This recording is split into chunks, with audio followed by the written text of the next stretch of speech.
Hello everybody, you're listening to The Art Show on 106.6 FM Wickham Sound. This is the weekly radio show where we chat about the local arts news. We have a different guest on each week. We head over to the Rhylight Zone for a short story and or some poetry, and we catch up with Twangling Jack Ford over in the Oak Shed for a weekly album review.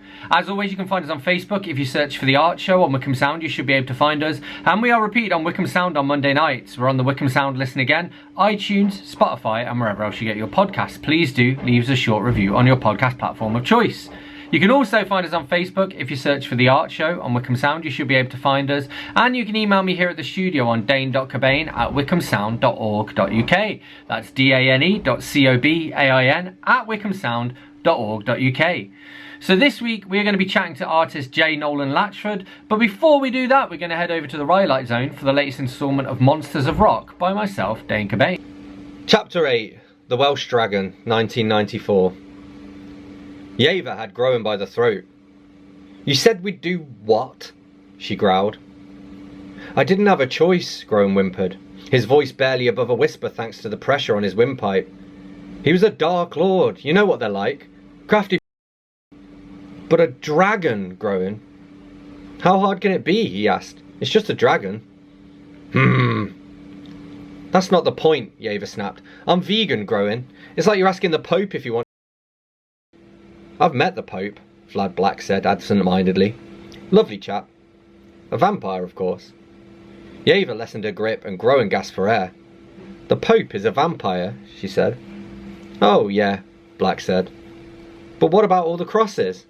"Pfft," Vlad said. "That's just an urban legend."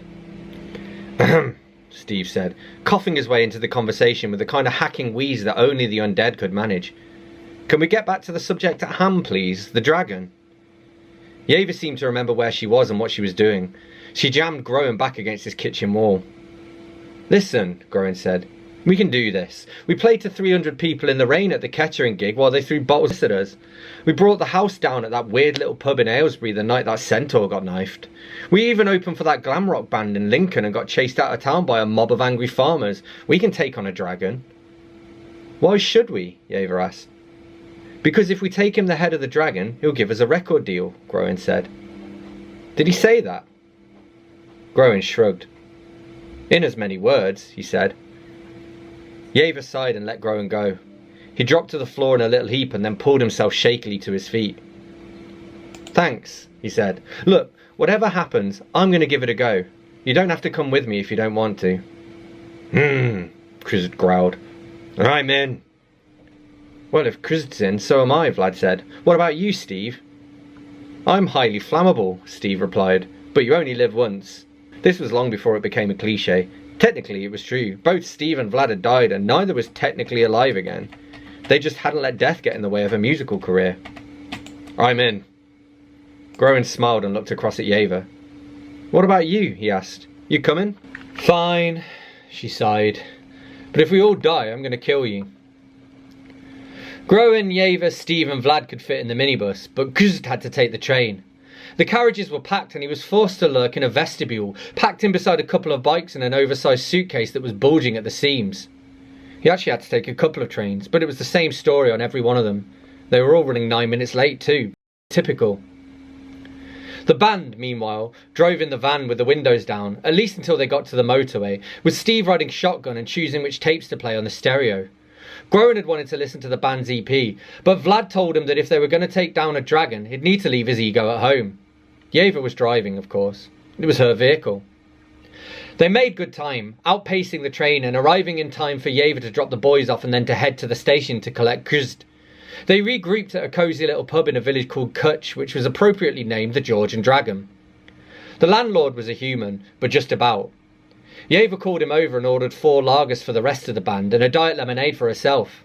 Then she rejoined the other musicians, who were clustered around a group of stools and looking conspicuous. They didn't have much choice, though. There were only 3 other people in there, and all 3 of them looked like farmers, which explained why there were 2 tractors and a 4x4 parked outside. "So what are we going to do about this dragon, then?" Groen asked. All 4 unfriendly pairs of eyes, those of the barman and the 3 farmers, turned to look at them. One of the farmers coughed, spat on the floor and then lit his pipe. "Well, I guess we need to figure out where its lair is. Then we can sneak up on it and take it by surprise." "Excuse me," one of the farmers said.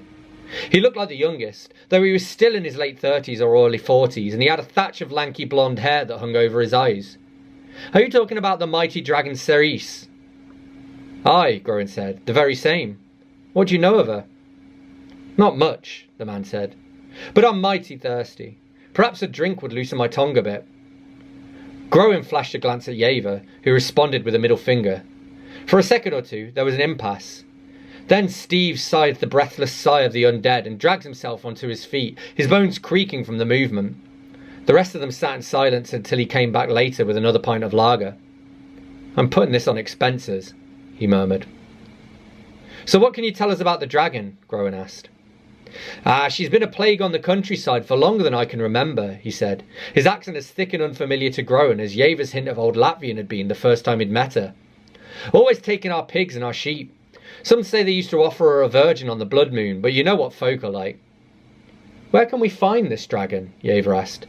She smiled politely, and it disarmed him in the same way that if a dozen tanks rolled up and pointed their artillery at a man brandishing a knife, the knife was going to drop from his hand no matter what. The farmer flashed her a mistrustful look. Women like Yeva Bankovskis, the strong, educated, alternative types, were few and far between in the Georgian Dragon. In fact, women of all types were few and far between in the Georgian Dragon. It was that kind of place. "You'll need to find her lair," the farmer said uneasily. "No sh*.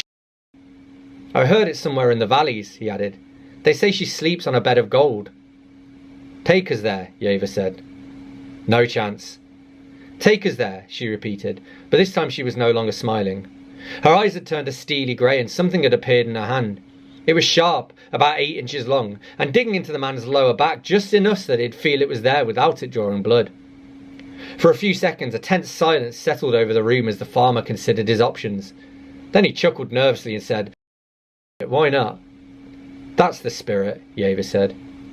"Aye," the farmer replied, "but dragon hunting's thirsty work. We'd better stay for one more. Whose round is it?" They ended up staying for another 3 rounds, during which the only thing they learned was that their new friend was called Gwillem. Yeva was itching to get the job done so they could go home and get on with their lives, but Groen liked the way that the farmer thought. And besides, being drunk in battle was a fine dwarven tradition, like wearing chainmail and fighting dirty, biting people's kneecaps in pub brawls.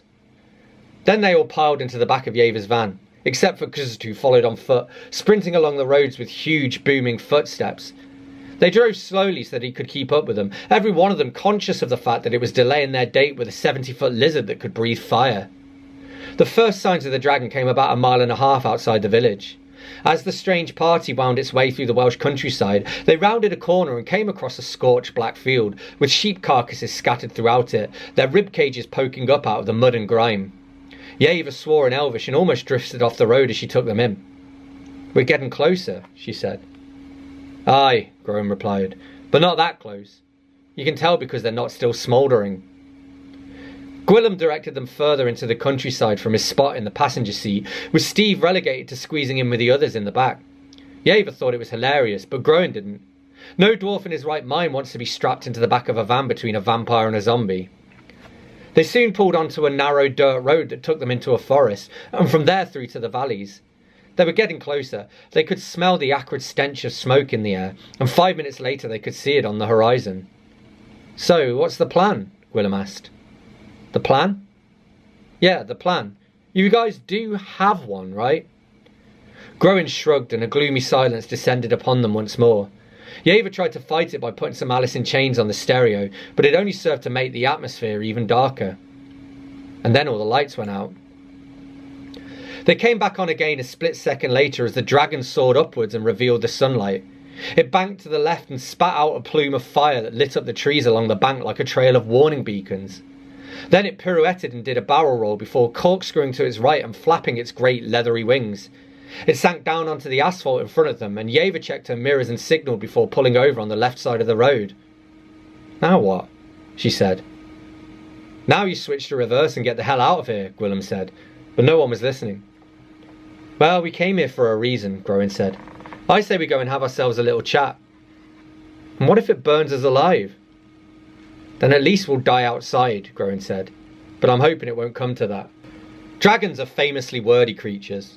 In fact, there's a rumour that most books are written by dragons and that they use human pawns to act as their figureheads. That's how they build their huge nests of gold, jewels and magical artefacts. This also explains why indie authors never have any money. It all goes to the dragons. It was this wordiness that saved them. Cerise was used to people fleeing from her whenever her great shadow was spotted in the skies, but she wasn't used to them actively seeking her out in the back of beat-up Volkswagen camper vans. That was the latest instalment of Monsters of Rock by myself, Dane Cobain. You're listening to The Art Show on 106.6 FM Wickham Sound, and this is me, Dane Cobain, with a new tune called Sweet Jesus.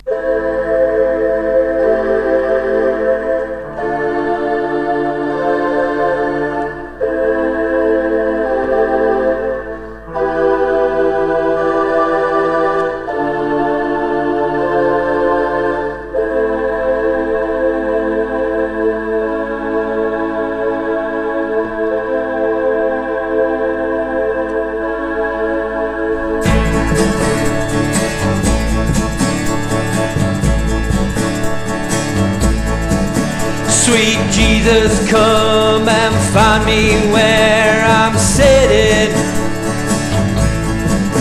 Sweet Jesus, come and find me where I'm sitting. Too tired to stand, too wide to sleep. I pray the Lord my soul to keep. Sweet Jesus, come and find me where I'm sitting. I'll go to hell if my friends can go to heaven. I'll go to hell if my friends can go to heaven. I'm ready to perspire in a lake of fire. I'll sing soprano in the devil's choir. And I'll go to hell if my friends can go to heaven.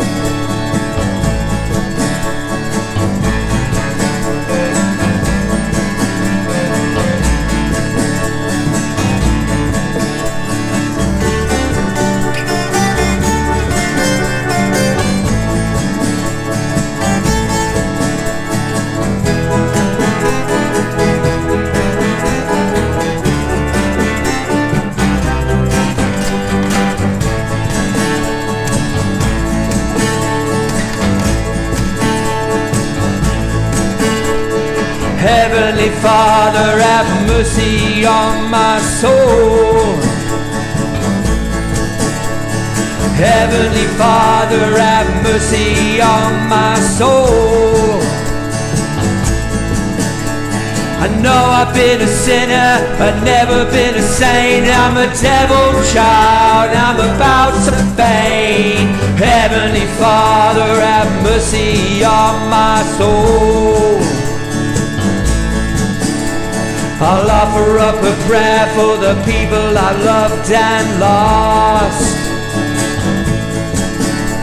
I'll offer up a prayer for the people I loved and lost. Sam, Tom, Lizzie, Norman, Olga, too. Lionel, Nigel, Alex, Ruth. And I'll offer up a prayer for the people I loved and lost. I'll go to hell if my friends can go to heaven. I'll go to hell if my friends can go to heaven. Too tired to stand, too wide to sleep. I pray the Lord my soul to keep. And I'll go to hell if my friends can go to heaven. Sweet Jesus, come and find me where I'm sitting. Sweet Jesus, come and find me where I'm sitting. Sweet Jesus, come and find me where I'm sitting. Sweet Jesus, come and find me where I'm sitting.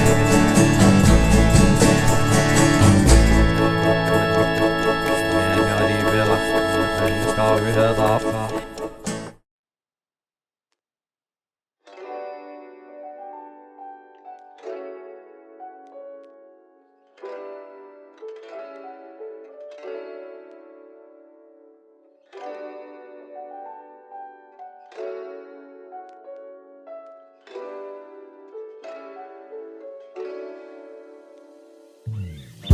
I see tears fall from the sky every time you go, and I feel the sun shining when you stay. It don't seem so bad when you're holding my hand, but when you leave for the day, it's like the clouds come over me, the trees start to lose their leaves, and there's so many signs that say we should be. Oh, why do I feel so all alone? And our house don't feel like a home, even though I know you'll always come back to me. I guess I'm like a dog with a bone, I'll never leave you alone. You're my chocolate that I need, I'm the chocoholic with the greed. Or maybe I'm selfish, I think it's true. Maybe it's me, but I think it's you. All I know is when you go, there's no air to breathe. I guess the world wants you here with me. Yeah, I guess the world wants you here with me.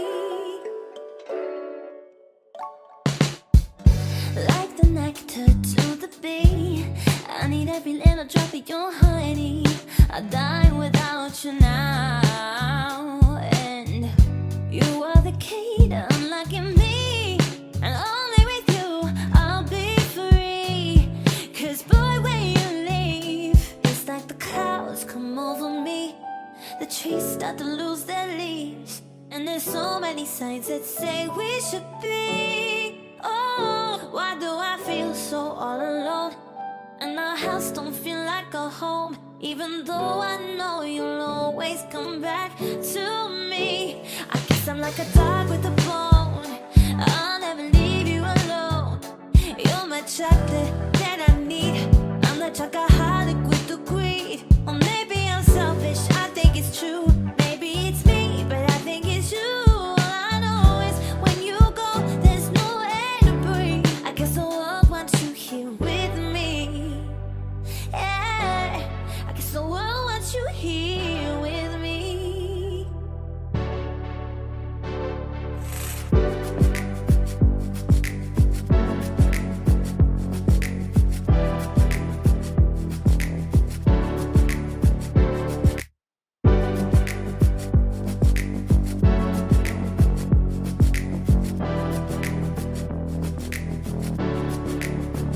I guess I'm like a dog with a bone, I'll never leave you alone. You're my chocolate that I need, I'm the chocoholic with the greed. Or maybe I'm selfish, I think it's true. Maybe it's me, but I think it's you. All I know is when you go, there's no air to breathe. I guess the world wants you here with me. Yeah, I guess the world wants you here with me. I guess the world wants you here with me. That was Here With Me by Paul Natras, and before that we had Sweet Jesus by myself, Dane Cobain. You're listening to The Art Show on 106.6 FM Wickham Sound, and it's time for us to be joined now by this week's guest, who is artist Jay Nolan-Latchford. Okay. Well, the first question is a fairly generic one that I ask everybody, and it's what was the last book that you read and what did you think of it? I can't even think I have about 3 or 4 on the go at one time. I'm actually reading one at the moment by a guy called Adam Lind, who writes about his experience of life on narrowboats. So it's great. I'm loving it. Cool. Well, and I want to chat to you about narrowboats in a little bit as well. But I think obviously the best way to start chatting to you really is to talk about art. And I wanted to know, how did you first get interested in art, and how did your sort of involvement in the arts all come about? I think, so many people say, oh, how long have you been an artist? And I think I have always been an artist. Mm-hmm. My brothers would go out and play sports. We'd be on holiday. They'd be on the beach. I'd be sitting there with a sketchbook, drawing old buildings and farms and the dog and everything. I've always done it. I've always done it. And that's all I ever wanted to do. And I was just really lucky. I had a great art teacher who encouraged me. And so there was never any other option for me. Yeah, cool. And you mentioned that great art teacher. I mean, how old were you at the time? So I'd just gone to senior school. So I was 11 or 11, 12. I went to school in Amersham, so locally to where I am now. And then I literally just hopped over the fence at 16 to the art college, Amersham Art College. Yeah. So that's where it all started for me. And I mean, you do some teaching yourself in terms of the workshops you do, which we'll cover in a bit. But I wondered if you could speak a little bit about how important is it to have somebody like that, like a teacher figure, like a mentor, something like that, when you're young and you're first getting into some creative field, whether it is art or music or whatever. I think it is really important, more so now than ever, because I think there's less art being done in schools. We're very much focused on the academia. Kids like me, as I was then, these days, I don't think we stand a chance. It's really important to me. And I do sit on the committee of the Visual Images Group, which runs Bucks Art Weeks. And we just got a grant this year from the Rothschild Trust. And we are using that specifically to support and mentor young artists. And they're still my favourite to teach. I love doing junior workshops. They're brilliant. Awesome. So you kind of mentioned a little bit that you've dabbled in quite a few different art forms. I wondered, this is a two-part question. One, are there any that you mostly specialize in? And on the other end of the spectrum, is there anything that you haven't tried that you would love to do? Yeah, I'm going to split that into three questions, actually, into three parts. So the one that I really love, I love my illustration, but I really love working with ink and bleach. It's quite unusual and it's very experimental. So I absolutely love that. The one that I'd never go near again is oils. Absolutely hated it. Could not get to grips with it. Hated the smell of everything. So I wouldn't touch that again. And the one that I really want to try and tackle this year is pastels, because it's something that I've kind of dabbled in and I really want more practice in that. I like mixed media. So for me, if I could do a base in, say, watercolours, add in some acrylics, some inks, and then finish off with some pastels, that's perfection for me. That's what I love most. Yeah, it's really interesting because my interest is writing, and really it's pretty much either a pen and paper or you're sitting in front of a computer.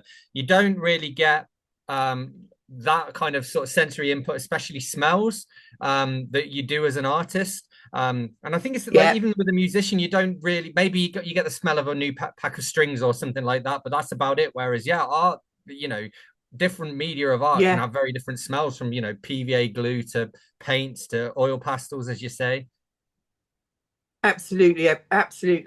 And the interesting thing is, it's interesting that you touch on writing and music. I rarely paint without music. I don't paint in silence. So I always have some music on, and I'm really interested that you've got some unsigned stuff, because that for me is perfection. I'd love that. That's great. If I can find some unsigned stuff. And very often my paintings are influenced by what I'm listening to. Yeah. I mean, I'm an old rocker, so I usually have that stuff on. But my titles of my paintings are always song titles or lyrics. Amazing. So for me, it's really, the two are intertwined. Cool. Is that a word, intertwined? It is now. Yeah. Cool. Okay, so I want to talk a little bit about the sort of professional side of things, because I see that you have a design company as well. Could you tell us a little bit about that and some of the clients you work with and the work you do there? Yeah, I don't actually do much design work at all now. I do it for myself mostly, but that's kind of where I started out. So when I hopped over that fence from school to Amersham Art College, I did a foundation, and I was always a potter, and that's what I thought I'd do. And then I got really ill and didn't actually do any ceramics at college, so I couldn't choose that. I went for option B, which was illustration. And then I went and did a degree in graphic design. So that's kind of how the design thing came about. And I knew, I I am going back to the sort of 80s, mid to late 80s. I knew even then, if I wanted to make money at art, I was going to have to go for something commercial. So that's what I did. I had my own design company for many years, until I got in the position where I could go freelance as an illustrator. And then, now I do a bit more painting, a bit more illustrating, very little design, to be honest. Yeah. I still love it. Well, and that's interesting because I wanted to build on that and ask, how do you balance that need to be commercial with the need to be creative? And, is there a common ground in between the two where you can get the best of both worlds? I think you can in time, but it's not an overnight thing. I'm trying to think. Yeah, I'm 40 plus years into this now. It was a lot easier. You could just rock up in London, get yourself a flat, get yourself a job at a design studio, quite easily, really. These days, I think it's a lot more challenging. But I have always kept sketchbooks. So even if I've just been working on purely commercial projects like posters, packaging, anything like that, I've always kept a sketchbook. And I'd love to say, oh yeah, I sketch every day. I don't, but I do at least a few times a week, and sometimes I'll sketch all day. So I think that's where I got the balance. Cool. So I want to talk about your work and what would you say some of the recurring themes are? So, for example, I noticed that a lot of your work seems to revolve around nature and wildlife. Is that a specific choice or just something that you're sort of surrounded with, with being on the boat? Yeah, absolutely. It's it's a lifestyle I've chosen to live on the boat. It's not easy. So today, I don't know when this is going out, but we're actually in a big freeze at the moment. So we've had no running water for 3 days. So that's quite challenging. But it's how we choose to live. So every day I see nature, feed the birds. So that's very much what kind of drives the themes. And I'm a maximalist. I absolutely love colour. So everything has colour in it. Yeah.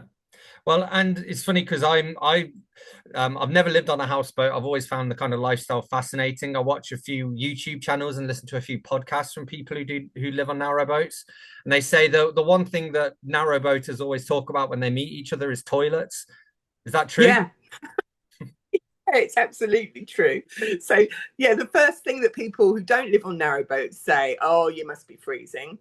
We're not. We kind of got an eco boat. We have got some heating. We've got a beautiful bioethanol fire.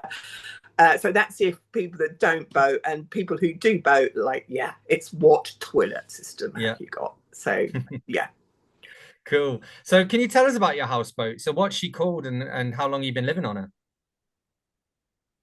So we've had narrowboats for quite a while, and during lockdown we were on a narrowboat, absolutely loved it, but decided to kind of throw caution to the wind.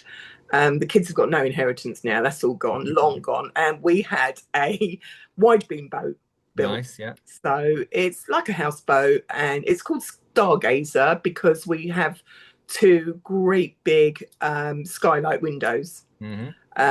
Which is perfect for art. So it's kind of kitted out so that I can paint here and work here if I want to. I do have a studio, I'm very lucky, but I do a lot of work from here. So it's all kitted out for that. It's bright colours, it's open plan, and every surface has got a painting on it. Not all mine. In fact, I've only got 2 of mine, I think, on here. But lots of friends' work and stuff that I collect. Cool. It's funny because I was going to ask about the sort of the challenges of having a smaller amount of space as an artist, but with a studio and a wide beam, I suppose you're pretty sorted there for space.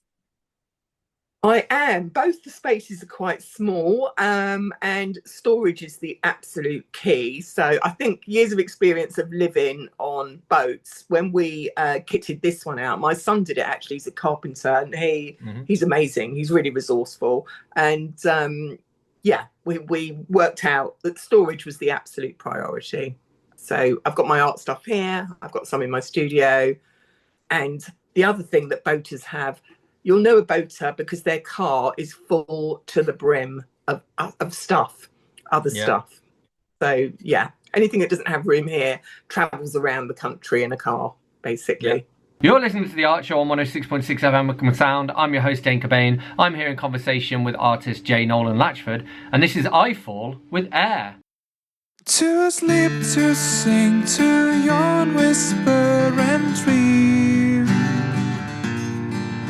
The wind flowing inside of you makes you whole. On and spill warm dew, sheltering a home. A waltzing tree chains memories from her to me, to you.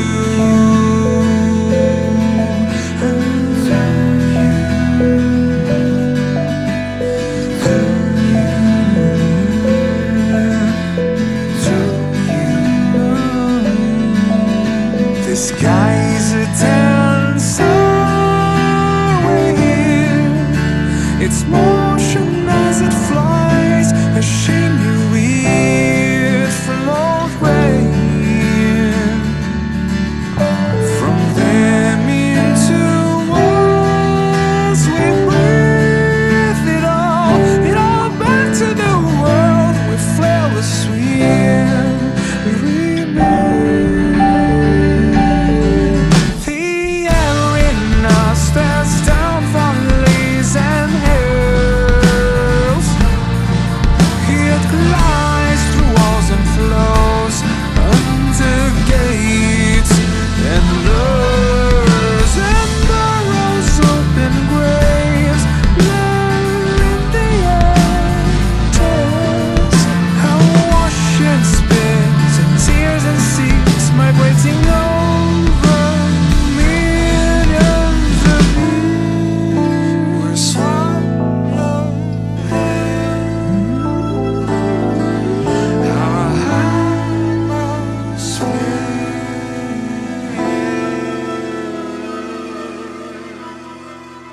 Sky's a dancer, we're here. Its motion as it flies, a shame you weird float away. It journeys away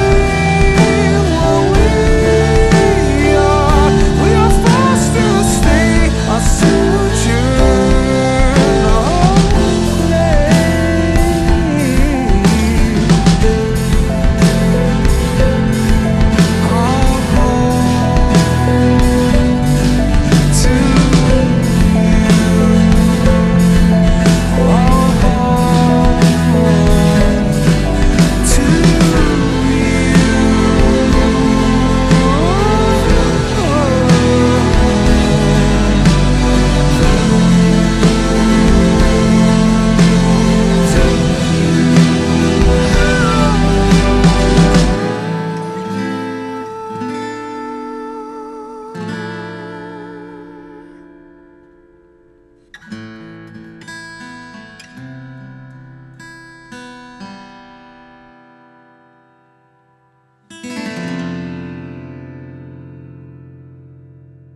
That was Air by I Fall. You're listening to The Art Show on 106.6 FM Wickham Sound. I'm your host, Dane Cobain, and it's time for us to be rejoined in conversation now by this week's guest, who is artist Jay Nolan-Latchford. So I want to ask you about your workshops. How often do you run them? What do they involve? And how can people, take part in them?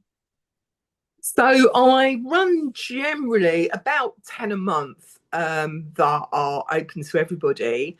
And I do those in Chesham at my studio in Wendover, and then in North Bucks in Middlesbrough. Junior ones I run in Leighton Buzzard, so just over the border, and they're all on my website. They're all listed. And those are great. I absolutely love those. I love changing up the subjects. I like seeing people, grow and develop. And I love the fact that people talk to each other. it's so interesting to watch how art brings people together. And I have people, that will turn up really super stressed. And that 2 hours of painting just takes that all away. You can't think of anything else. So I absolutely love that. And then the other thing I do is I do some corporate stuff. People say to me, oh, can you do something with well-being or mindfulness? But I think all art is mindful anyway. So I do some corporate stuff, and then I work with a lot of art groups. And go in and do demos there. So, yeah, it's quite a variety of stuff. Cool. And do you need like a particular ability level, or you're open to all abilities? Is there such a thing as somebody who can't paint? No, if you can hold a pen, you can paint. What the most challenging thing I think for people is not actually the technical painting. Anyone can show you that. What can be a challenge if people don't open their minds and they can't observe. So I think that's where, if people look at something, the transfer over to a piece of paper, the challenge is actually in people looking at something, looking where the lights and darks are and that sort of thing. But to be honest with you, I've been teaching quite a while. I encourage everyone to come from beginners right through, because everyone gets something out of a class. And what's really interesting is I always pick something up as well. So even if someone thinks they've made a mistake, they might have put two colours together that I think, actually, do you know what? I quite like that colour. I might use that. So I sort of see it as very collaborative, really. But all my classes are open to everyone, beginners right through. Well, it's funny because it was reminding me there of Bob Ross as well. And you mentioned that, when someone makes a mistake, he used to call them, happy little accidents. But I suppose part of the thing with Bob Ross was that kind of shows that it's actually the technical side of it isn't too difficult, because you could follow along with him and he would show you how to do that, and people could do that at home. The challenge was actually being able to see how, a forest or whatever in front of your face should look on paper, and actually translating one to the other, which, that's what I've always struggled with art as well. Yeah, but there's a few tips and techniques, like, how to get distance into a painting and that sort of thing. But you can pick those up. And what I hope is that people dip in and out. I don't run courses. People kind of dip in and out of classes, and they'll pick stuff up, and they'll kind of have that in their little toolbox, and they'll know if they go to another class, with someone else, not even with me. I encourage people to go everywhere and art. I just encourage people to do art, basically. Yeah, no, makes sense. So what can you tell us about A Little Bird Told Me? Oh, it's a little gem. It's right in the centre of Wendover. It's in the courtyard. My friend Melanie Bird has had the gallery about 15 years. She is amazing. She's a real supporter of local artists. I've shown my work in there, and then I was kind of looking for a new studio, and she said, oh, you can have my upstairs. So Melanie runs her framing. She has amazing giftware and prints, beautiful art downstairs. She's got jewelers, local painters, artists and makers. And then upstairs is my little studio. So we work together. We have a great time there. We do a lot of talking. We do some work as well. Cool. So I want to chat a little bit about sort of what you've got to offer, really. So obviously, we've mentioned sort of your workshops. In terms of people following you online, so for example, you have a Patreon. What rewards can people get for supporting your work on Patreon? So on Patreon, I started that during lockdown. I thought it was really important to still offer my students something. And I thought it'd kind of be temporary, but it sort of grew. There's about, I think there's probably in the region of 75 tutorials on there now that you can access. And I add them once every couple of months. I add new ones in. And I run Zoom sessions as well. So that's what people get if they subscribe to my Patreon. Yeah. So stuff's being added all the time, and some Zoom sessions. I kind of fit them in around workshopping, so they're not regular, but we definitely do half a dozen a year, something like that. Cool. And in terms of your original work, do you sell things like prints and What do you have any physical goods available that people can check out? Physical goodies, yeah. Yeah. So I think, you know, I always go back to the fact I started off as a commercial artist. I've never really done anything else, but, you know, I'm really interested in the business side of, you know, how to make a living as an artist. So I've always done prints. I do my originals and then my prints and then greetings cards. I have some products, so I have mugs, coasters, that sort of thing. So I've always got that commercial bit in mind. And the great thing is, as you know, I'm sure, that originals take an awful lot of time and an awful lot of thought, but I can keep them at a really reasonable price if I know I can get some prints out of them. And of course, I use those for teaching subjects as well. So they have a long life. Yeah, which means I can keep them affordable. Cool. Okay, and you mentioned earlier a bit about your involvement in Bucks Art Weeks. Can you let us know a bit about that, about just the event in general, but also how you were involved in it personally?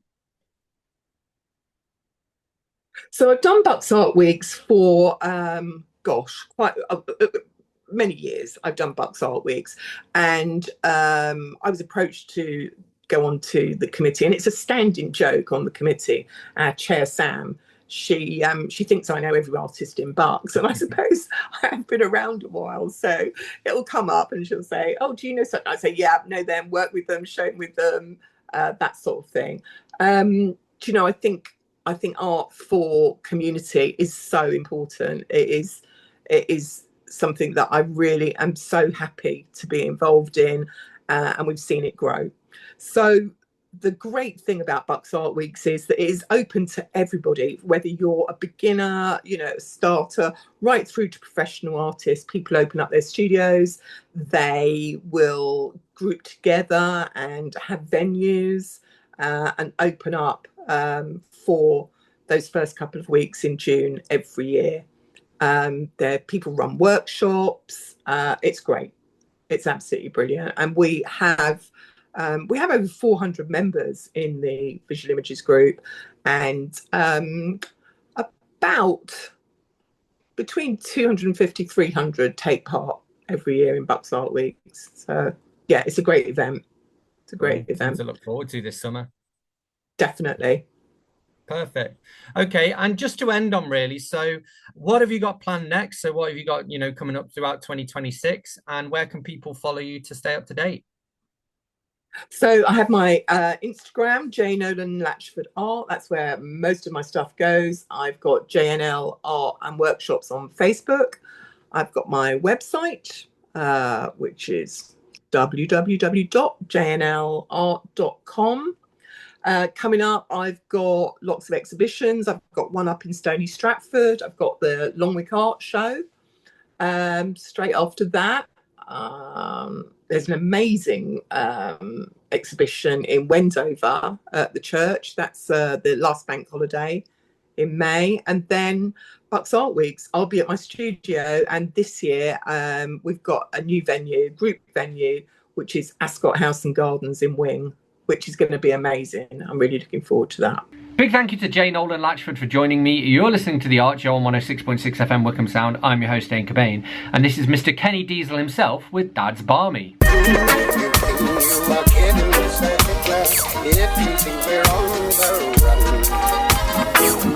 are the boys who stop your little game. We are the boys who will make you feel again. You are kidding second class if you think we're on the run. We are the boys who will stop your little game. We are the boys who will make you feel again.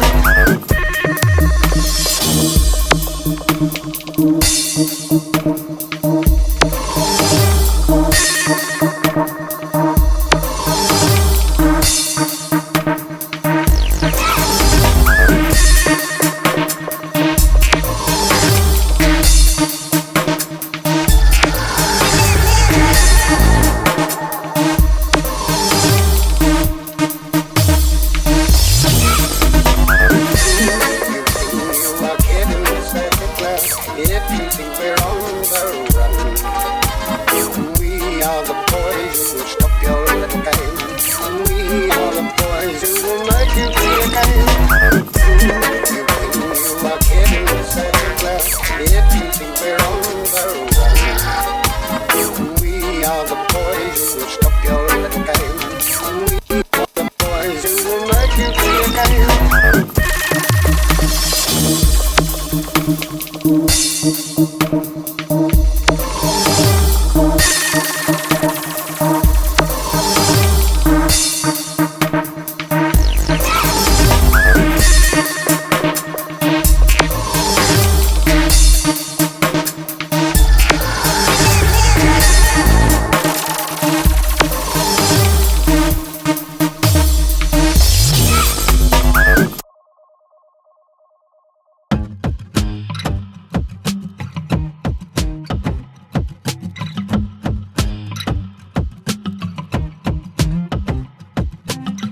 Walked in so confidently, ready to win. Got my eyes locked on you the second you walked in. Had rumors about your life, breaking hearts both left and right. But boy, don't you know that karma ain't nice. I'm all in, ain't here to play games, but it will take two of us to make it. So tell me honestly, you won't lie in front of me. When you say you love me, stand by every word. Tell me honestly, think about your one and only. Know you're playing with fire. Don't make a fool of my heart. Don't make a fool of my heart. Don't make a fool of my heart. Don't make a fool, don't make a fool, don't make a fool of my heart. Ratting me out on a date to woo my heart. But little did you know I knew the game from the start. Boy, I ain't easy to win. I know this little game you play. Breaking love within the dark over and over again. I'm all in, ain't here to play games, but it will take two of us to make it. So tell me honestly, you won't lie in front of me. When you say you love me, stand by every word. Tell me honestly, think about your one and only. Know you're playing with fire. Don't make a fool of my heart. Don't make a fool of my heart. Don't make a fool of my heart. Don't make a fool, don't make a fool, don't make a fool. Tick-tock, time is running out. Will you speak the truth or do I call you out? Tick-tock, time is running, time is running, time is running. Tick-tock, time is running out. Will you speak the truth or do I call you out? Tick-tock, time is running, time is running, time is running. So tell me honestly, you won't lie in front of me. When you say you love me, stand by every word. Tell me honestly, think about your one and only. Know you're playing with fire. Don't make a fool of my heart. Don't make a fool of my heart. Don't make a fool of my heart. Don't make a fool, don't make a fool, don't make a fool of my heart. That was Fool of My Heart by Lizzie Porsey, and before that we had Dad's Barmy by Mr. Kenny Diesel himself. You're listening to The Art Show on 106.6 FM Wickham Sound. I'm your host, Dane Cobain, and it's time for us to head over to the Ilk Shed now to catch up with Twangling Jack Ford for this week's album review. The Motors One by The Motors. This is an album I bought from the Cancer Research Charity Shop in Chesham. It prices it at £6 because apparently it is missing the original inner sleeve, and this seems surprisingly precise for a charity shop. However, I'm starting to find that they are becoming more savvy when it comes to pricing vinyl. You can be looking through classical LPs for like 50p or £1, and you will be excited to find a Stravinsky Rite of Spring, and you will look at the price and be disappointed to find that it's priced at £8, because £8 seems to be the price that charity shops charge for LPs of Stravinsky's Rite of Spring. I liked the Motors because they had my look, though at the time I probably thought of it as an anti-look. I always felt that anything more than straight jeans and a plain black t-shirt was just ostentatious. On the cover they looked young and svelte, but at the time they looked like old gits, especially Nick Garvey, who looked fat, and that was not allowed in 1977. In 1977 there really was not that much punk rock available, only really The Damned, The Clash and The Jam on LP, and some Sex Pistols singles. The Motors, like Motorhead, were punk adjacent, and like Motorhead I had the 12-inch single.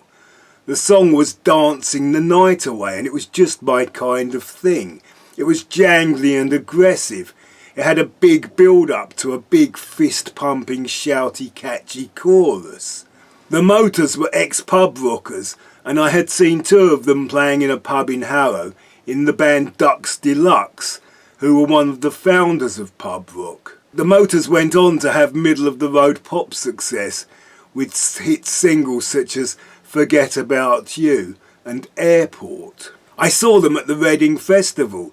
It was classic rock posing, big carangs with the guitarist striding the stage, with big build-ups as they stood around the drum kit. The Motors didn't have an idiosyncratic lead vocalist, but they had 4 voices singing melodies and harmonies. This album features the full-length version of Dancing the Night Away and their follow-up single Bring in the Morning Light, which was more of the same, only with a pounding piano rather than a guitar duel.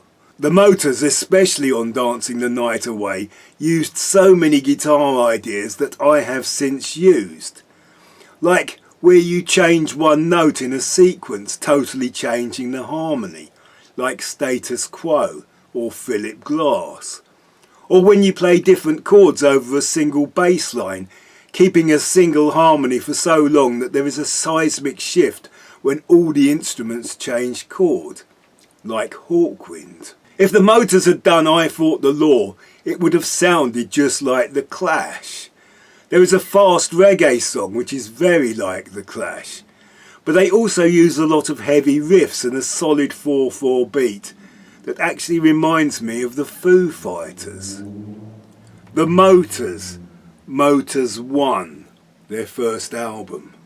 Big thank you to Twangling Jack Ford for this week's album review. Thank you to Jay Nolan-Latchford for being this week's guest. Thank you to everyone whose music I've shared. As always, you can find us on Facebook. If you search for The Art Show on Wickham Sound, you should be able to find us.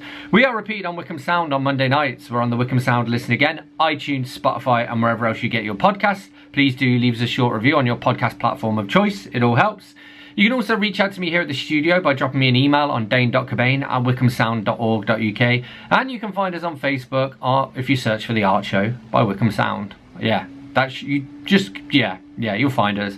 So I'm going to leave you with one last tune, and this is the incredible Grace Note with Lorelei, their version of the song by the Pogues. I'll catch you next week.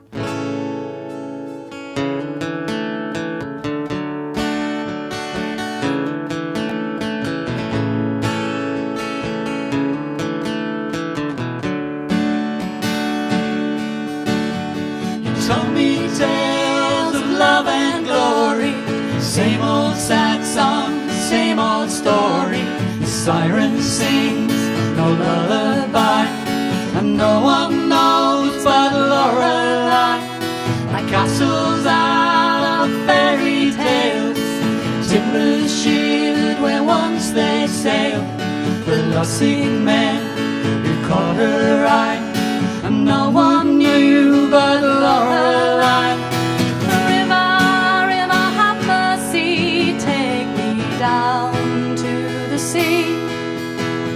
For if I perish on these rocks, my love no more I'll see.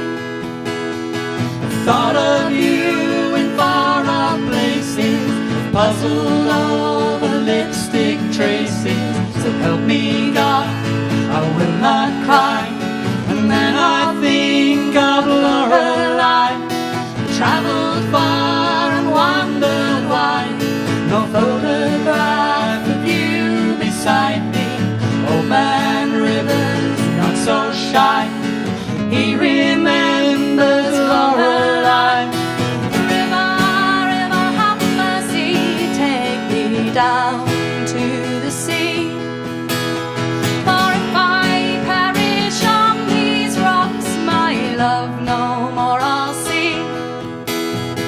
If I should float upon this stream to see you in my madman's dream, I'd sink into your troubled eyes, and no one knows that Lorelei.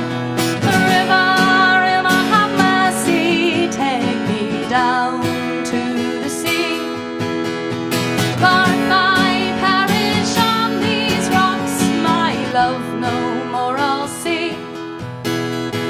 If my ship which sails tomorrow should crash against these rocks, my sorrow, I will drown before I die. It's you I'll see, not Lorelei.